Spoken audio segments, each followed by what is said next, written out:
Hola muchachos, muy buenos días. Nuestro tema de hoy es past passives o pasivos en pasado. Nosotros vamos a ver, primero que nada, que tenemos oraciones que se les llama voz activa y otras que se les llama voz pasiva. ¿Cómo vamos a diferenciarlo? Pues muy fácil. Nosotros nos tenemos que poner a ver quién es el verbo del que estamos hablando.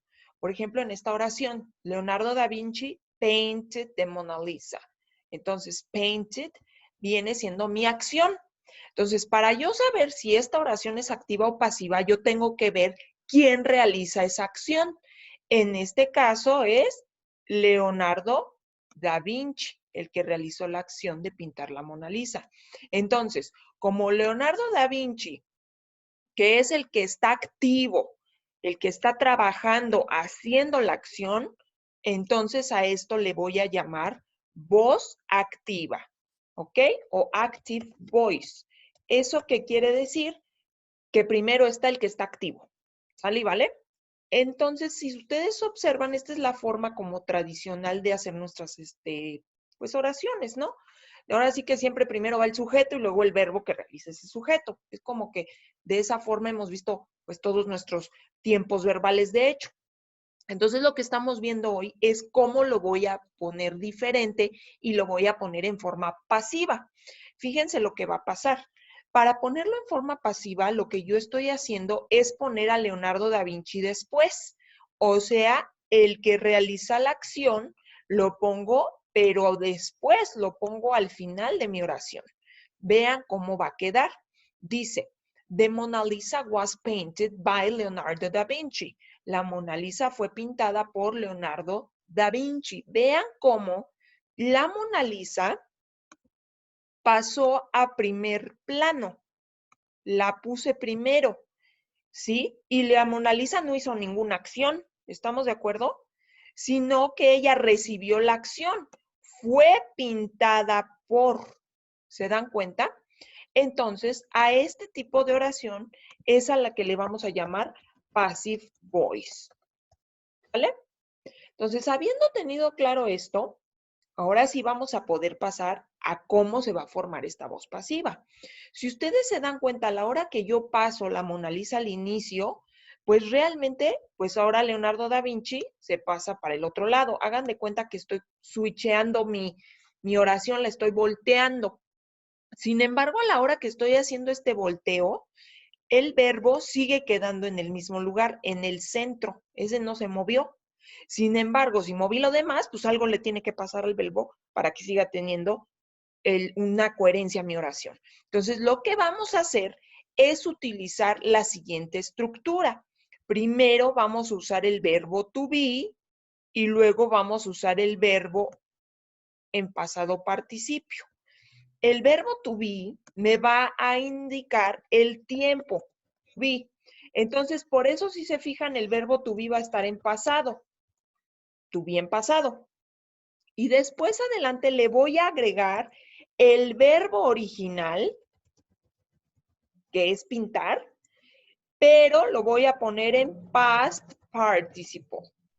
¿Cuál es el past participle, chicos? Pues nuestra tercera forma de los verbos, la que nosotros nos aprendemos cuando vemos los verbos regulares e irregulares, ¿no? Por ejemplo, swim, swam, zoom. Pues en este caso iría zoom, ¿no? Nada más que aquí sí tenemos que acordarnos que painted es regular. Recordemos que en los regulares, tanto en pasado como el pasado participio, se le pone ed. Por eso quedó was painted, fue pintado. Este tema, si ustedes observan, no es muy difícil porque es exactamente como nosotros lo decimos en español. La Mona Lisa fue pintada por. Y aquí hay otro detalle. Vean el por. Nosotros pensaríamos que el por sería for, ¿no? Porque pues ya sabemos que por es for. Pero para este caso específico de la voz pasiva no se usa for, se va a usar by, que se traduce igual, pero gramaticalmente se debe de usar by. ¿Sale y vale? De tal forma que si ustedes se dan cuenta, yo aquí usé was porque la Mona Lisa viene siendo she. Bueno, si es una pintura, pues it, ¿no? El punto es que es tercera persona, por eso va con was.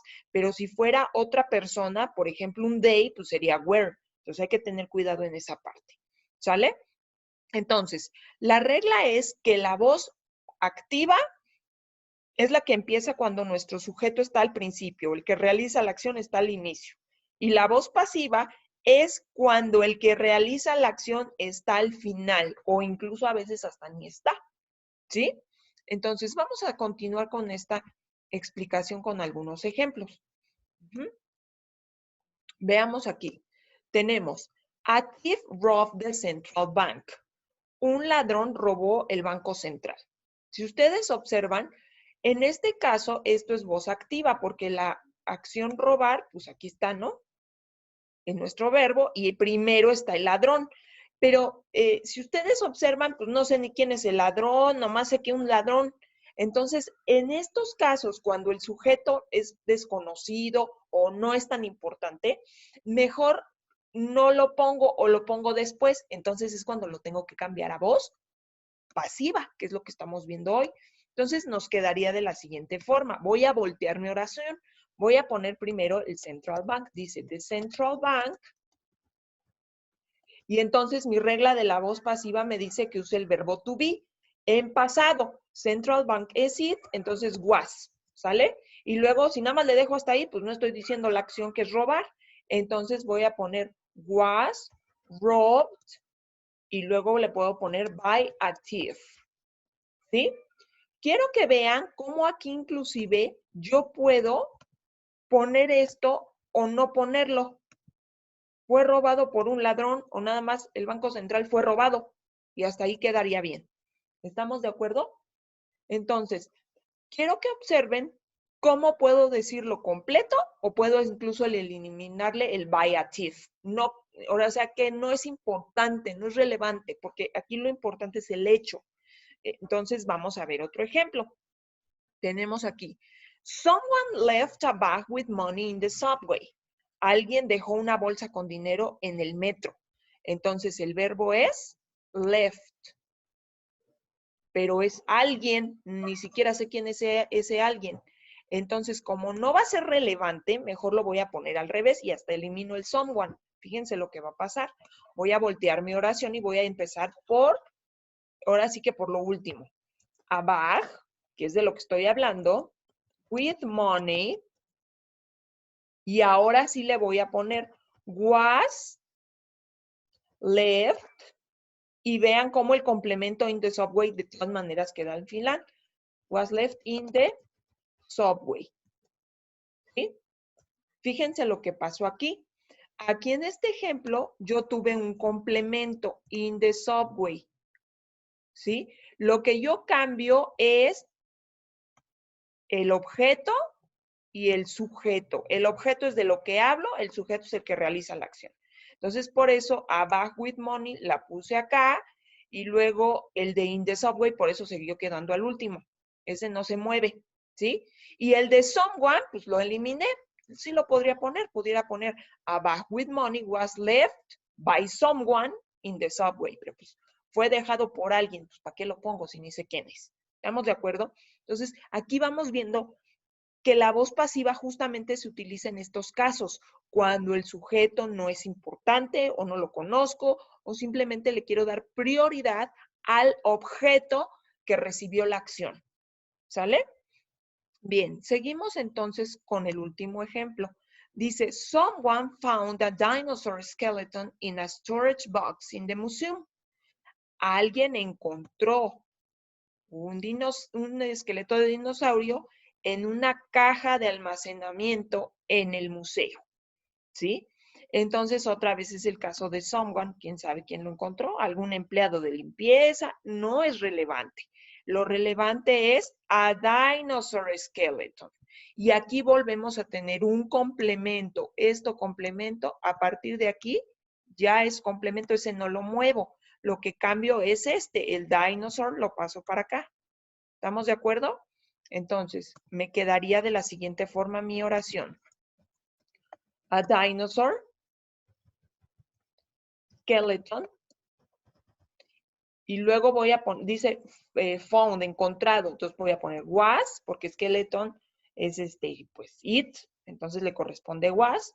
Y luego found es find, found, queda igual. Found. A dinosaur skeleton was found in a storage box in the museum. ¿Vale? Entonces, la regla queda de la siguiente manera. Cuando yo cambie a voz pasiva, en pasado, ojo, porque aquí nada más estamos viendo en pasado. Todas las acciones son en pasado. Entonces, voy a poner was o voy a poner were, dependiendo del sujeto. Y luego le voy a poner el verbo principal u original. Pero lo voy a poner como en past participle. ¿Vale? Entonces, esa es la regla en sí. Entonces, ahorita todo lo vamos a usar en pasado. Esta voz pasiva puede estar en muchos tiempos. De hecho, en el tiempo que ustedes quieran. Pero por esta clase, por hoy, nada más nos centramos en las voces pasivas en pasado. ¿Sale y vale? Entonces, son puras acciones en el pasado, por eso a fuerza es was o were. Y ya luego el verbo en pasado participio. ¿Sale? Bien, chicos, pues quedo a sus órdenes para cualquier duda, cualquier inquietud y estoy al pendiente para revisar sus actividades. Bye, bye.